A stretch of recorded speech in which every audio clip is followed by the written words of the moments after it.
the Dog and the Sparrow. A shepherd's dog had a master who took no care of him, but often let him suffer the greatest hunger. At last he could bear it no longer, so he took to his heels and off he ran in a very sad and sorrowful mood. On the road he met a sparrow that said to him, "Why are you so sad, my friend?" "Because," said the dog, "I am very, very hungry and have nothing to eat." "If that be all," answered the sparrow, "come with me into the next town, and I will soon find you plenty of food."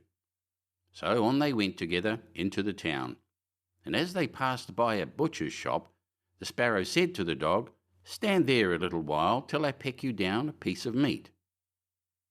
So the sparrow perched upon the shelf, and having first looked carefully about her to see if anyone was watching her, she pecked and scratched at a steak that lay upon the edge of the shelf, till at last down it fell. Then the dog snapped it up, and scrambled away with it into a corner, where he soon ate it all up. "Well," said the sparrow, "you shall have some more if you will, so come with me to the next shop, and I will peck you down another steak." When the dog had eaten this too, the sparrow said to him, "Well, my good friend, have you had enough now?" "I have had plenty of meat," answered he, "but I should like to have a piece of bread to eat after it." "Come with me then," said the sparrow, "and you shall soon have that too." So she took him to a baker's shop, and pecked at 2 rolls that lay in the window till they fell down. And as the dog still wished for more, she took him to another shop and pecked down some more for him. When that was eaten, the sparrow asked him whether he had had enough now. "Yes," said he, "and now let us take a walk a little way out of the town." So they both went out upon the high road, but as the weather was warm, they had not gone far before the dog said, "I am very much tired.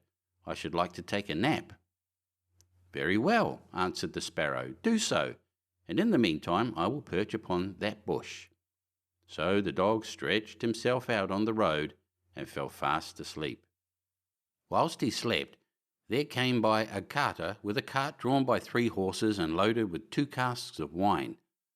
The sparrow, seeing that the carter did not turn out of the way, but would go on in the track in which the dog lay, so as to drive over him, called out, "Stop! Stop, Mr. Carter, or it shall be the worse for you." But the carter, grumbling to himself, "You make it the worse for me indeed. What can you do?" cracked his whip and drove his cart over the poor dog, so that the wheels crushed him to death. "There," cried the sparrow, "thou cruel villain, thou hast killed my friend the dog. Now mind what I say. This deed of thine shall cost thee all thou art worth." "Do your worst, and welcome," said the brute. "What harm can you do to me?" and passed on.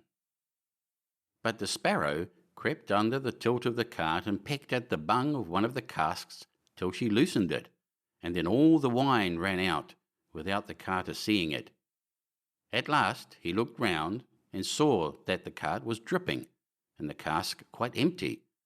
"What an unlucky wretch I am!" cried he. "Not wretch enough yet," said the sparrow, as she alighted upon the head of one of the horses, and pecked at him till he reared up and kicked. When the carter saw this, he drew out his hatchet and aimed a blow at the sparrow, meaning to kill her. But she flew away, and the blow fell upon the poor horse's head with such force that he fell down dead. "Unlucky wretch that I am!" cried he. "Not wretch enough yet," said the sparrow, and as the carter went on with the other 2 horses, she again crept under the tilt of the cart and pecked out the bung of the second cask, so that all the wine ran out. When the carter saw this, he again cried out, "Miserable wretch that I am!" But the sparrow answered, "Not wretch enough yet," and perched on the head of the second horse and pecked at him too. The carter ran up and struck at her again with his hatchet, but away she flew, and the blow fell upon the second horse and killed him on the spot. "Unlucky wretch that I am," said he. "Not wretch enough yet," said the sparrow, and perching upon the third horse she began to peck him too. The carter was mad with fury, and without looking about him or caring what he was about, struck again at the sparrow, but killed his third horse as he had done the other two. "Alas, miserable wretch that I am!" cried he. "Not wretch enough yet," answered the sparrow as she flew away. "Now will I plague and punish thee at thy own house." The carter was forced at last to leave his cart behind him, and to go home, overflowing with rage and vexation. "Alas," said he to his wife, "what ill luck has befallen me! My wine is all spilt, and my horses, all three, dead." "Alas, husband," replied she, "and a wicked bird has come into the house, and has brought with her all the birds in the world, I am sure, and they have fallen upon our corn in the loft, and are eating it up at such a rate." Away ran the husband upstairs, and saw thousands of birds sitting upon the floor, eating up his corn, with the sparrow in the midst of them. "Unlucky wretch that I am!" cried the carter, for he saw that the corn was almost gone. "Not wretch enough yet," said the sparrow. "Thy cruelty shall cost thee thy life yet." And away she flew. The carter, seeing that he had thus lost all that he had, went down into his kitchen, and was still not sorry for what he had done, but sat himself angrily and sulkily in the chimney corner. But the sparrow sat on the outside of the window and cried, "Carter, thy cruelty shall cost thee thy life." With that he jumped up in a rage, seized his hatchet and threw it at the sparrow, but it missed her and only broke the window. The sparrow now hopped in, perched upon the window seat, and cried, "Carter, it shall cost thee thy life." Then he became mad and blind with rage, and struck the window seat with such force that he cleft it in two. And as the sparrow flew from place to place, the carter and his wife were so furious that they broke all their furniture, glasses, chairs, benches, the table, and at last the walls, without touching the bird at all. In the end, however, they caught her, and the wife said, "Shall I kill her at once?"